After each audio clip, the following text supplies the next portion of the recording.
Hi, I'm Alex from Southern Ukulele Store, and I've got this dilemma, which is a lovely dilemma to have, and I fully appreciate that this is opulence at its finest, but I have not been able to stop looking at this ukulele on the wall since it arrived.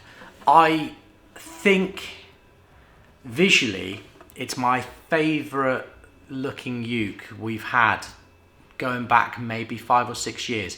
Something about it, every time I look at this ukulele, which is a Kanile'a ukulele, all solid maple, I just want to pick up the ukulele and play it.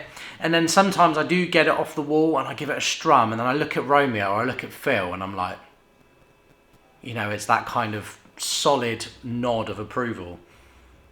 And I love it.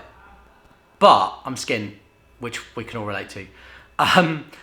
I already play a Kanile'a. The ukulele in my possession that I've had the longest is my Kanile'a Monaco.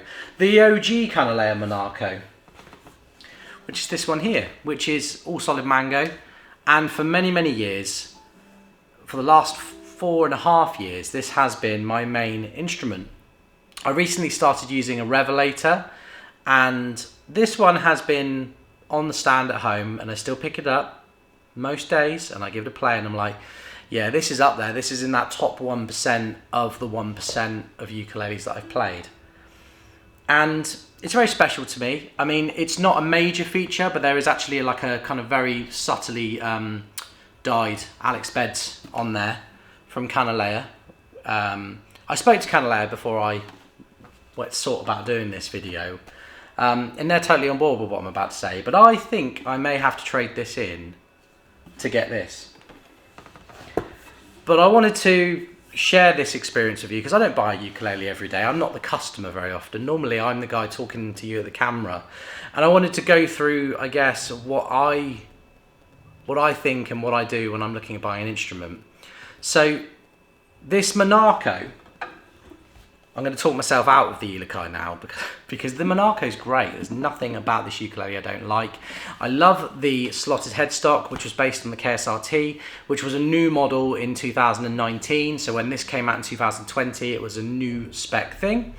And I might have seen 100 ukuleles come and go with this headstock since. So it's something I'm a bit numb to, but it's still undeniably a feature, a thing to love about it. It pulls the strings back at a really nice tight angle, which I love because I play with quite hard tension strings. I like snap, I like attack when I play.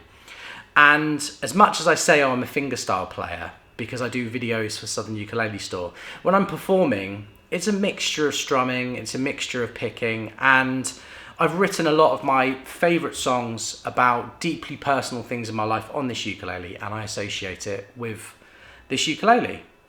But I'm not overly sentimental about musical instruments because, after all, I've worked at Southern Ukulele Store for 16 years, so I've seen lots of cool instruments come and go, and some people might get, very emotional about things, playing it for the last time and never seeing it again. Whereas for me, if I had an instrument of equal lust that I wanted to pick up and play every time I saw it, which potentially could happen, then this isn't something that I would miss because I would rather have loved and lost than to have never loved at all.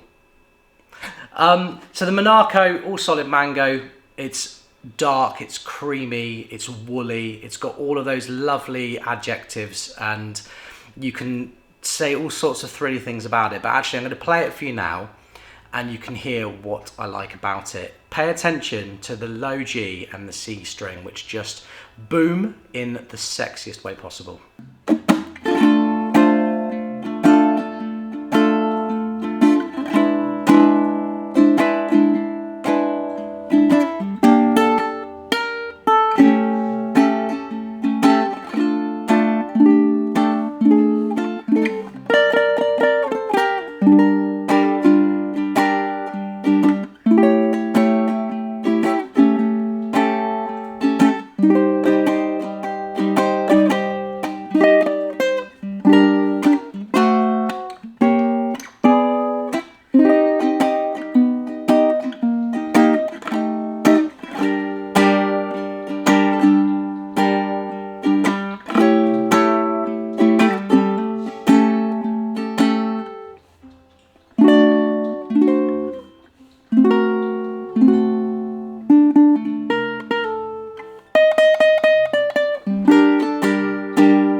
would be the ukulele. And I've never, because I don't, you grabbed it off the wall loads of times, but I haven't, forgive me, not really paying attention because I've been doing other things, just heard the really... How dare you work when I'm playing ukulele? And like, but I'm just looking at you there and going like, he's an idiot if he doesn't get that. That uke's literally made from you. Do you realise... But the Monaco was quite literally made for Yeah. me. Just because this matches me cosmetically. We should be recording this, by the way. I pressed record, but just because this matches me... So Romeo's behind the camera, folks. This is very much me. If you know me personally, this is my personality. I love this kind of thing. And truth be told, 4 years ago, Kanile'a were not capable of producing this kind of thing at the price that this was, which was around £2,000. And this was very much a custom shop ukulele series. And to get something similar from Kanile'a now, in the post-COVID world, is £3,500. Yeah. And this is £2,699. So actually, this is progression, which is what I've been saying to people. You folks at home, you're still there. Which is what I've been saying to people is Kanile'a keep moving forward. And for me, this ukulele is worn. It's like the best pair of shoes ever. I love it. And it's not battered in any way. It's in very, very good condition. But it produces a dark sound, and it's quite a sad sound. And that's... Personally, once again, that's who I was 4 years ago. And that's not the kind of sound I lean towards now. I like cedar tops, spruce tops, and I like maple. And I like the clarity that you get with maple. So, you've got something here that's very, very... It's fancy in its own way, being made of mango. And it's actually a lovely piece of mango. I selected this piece of mango myself for this ukulele. And worked on it with Kaimana Souza, who has since gone on to continue to rise the ranks within Kanile'a, and is also responsible with his brothers for this Elikai model, which I love and I want to represent. As somebody who runs a very well-known ukulele store, I want the ukulele I play to be something that makes people excited. That gives me a sense of satisfaction. I want to be at a gig and someone say, I really want to go on your uke. So that ukulele gives me that feeling. Yeah. So I'm going to play this one for you now. And I'm going to try and edit together what is essentially a ramble. And I'm going to play them side by side in a minute. And I'm going to just show you what makes maple special, what makes mango special, and why you might choose one over the other. So I'm going to play a few things, but I'll also examine in detail to my ear what those things are. So... with the Monaco, there's this throaty low frequency. So when you...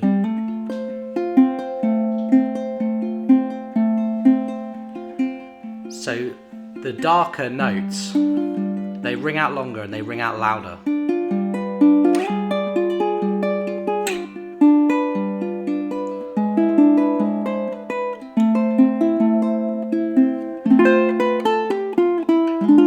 And they fill the air.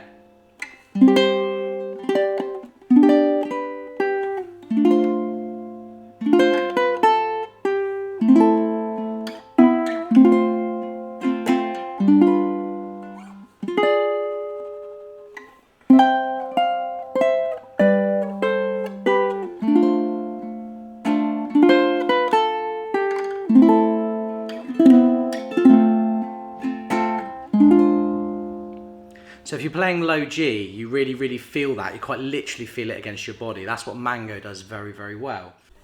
I had to get this one in tune.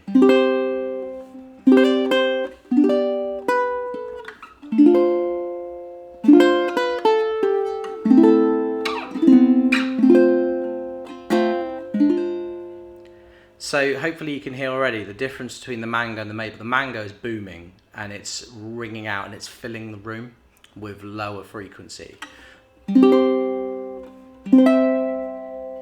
Whereas the maple is more like koa, and it's more harp-like.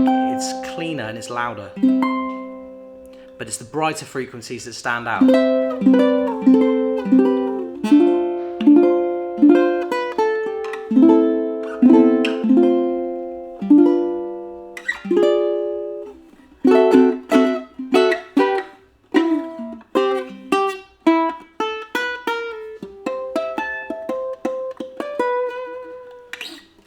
we'll try and do that on the darker ukulele. We get.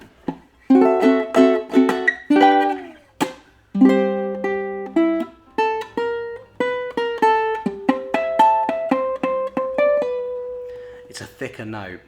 There's less projection, but the note itself is thicker. So that leads me to, what do I decide to do? I haven't decided at the time of filming. The Elikai is a production model. Kanile'a make more of them. So if I do choose this one and you want one, I can get you one. I can hook you up. But the Monaco is, you know, there's not going to be another one of them.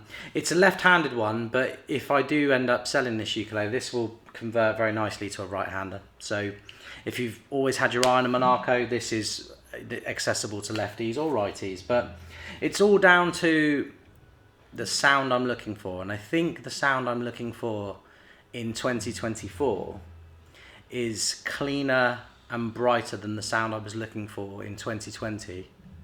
But who knows? Anyway, folks, that's a glimpse inside the maniacal, crazy mind of Alex Beds. Let me know in the comments section which one you would choose. This is one of those videos where I think, you know, if I change my mind about it all, I might delete this video in time. Felt cute, might delete later. But hopefully we can have a good chat about this on social media. And I'll be back very soon. Thank you.